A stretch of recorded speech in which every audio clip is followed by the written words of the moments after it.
Sa CCTV footage na ibinigay sa ABS-CBN News, nakuha sa hallway ng 22nd floor ng City Grand Garden Hotel sa Makati City noong Disyembre 31. Makikita ang grupo ni Christine Dacera na lumabas ng room 2209 para lumipat sa kabilang kwarto 2207. Ang oras 11:21 PM. Makalipas ang mahigit 17 minuto, muli silang bumalik sa kanilang kwarto kasama si Christine. 2:50 AM, Enero 1. Lumabas muli si Christine kasama ang isang lalaki at muling lumipat sa kabilang kwarto. May dumating na mga room boy at nagdala ng extra bed.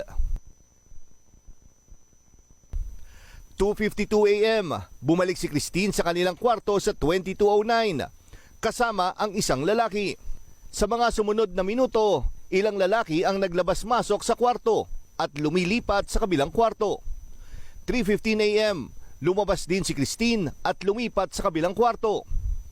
3:21 AM, lumabas naman mula sa 2207 ang isang lalaki at pumunta sa room 2209. Lumabas ang tatlong lalaki at sinundo si Christine na pabalik sa room 2209.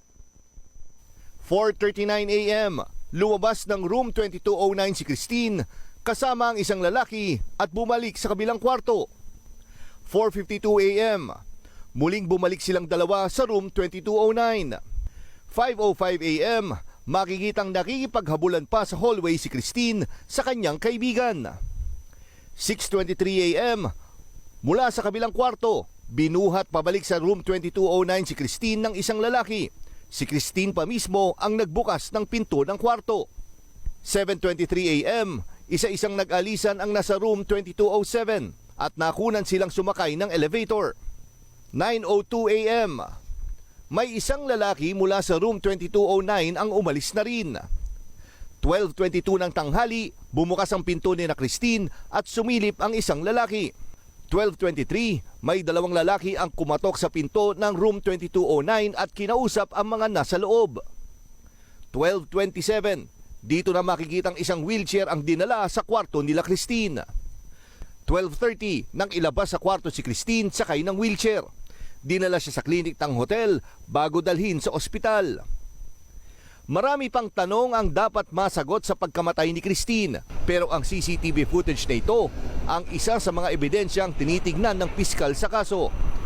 Parehong may kopya ng CCTV footage ang panig ng mga suspect at ang pamilya ni Christine Dacera.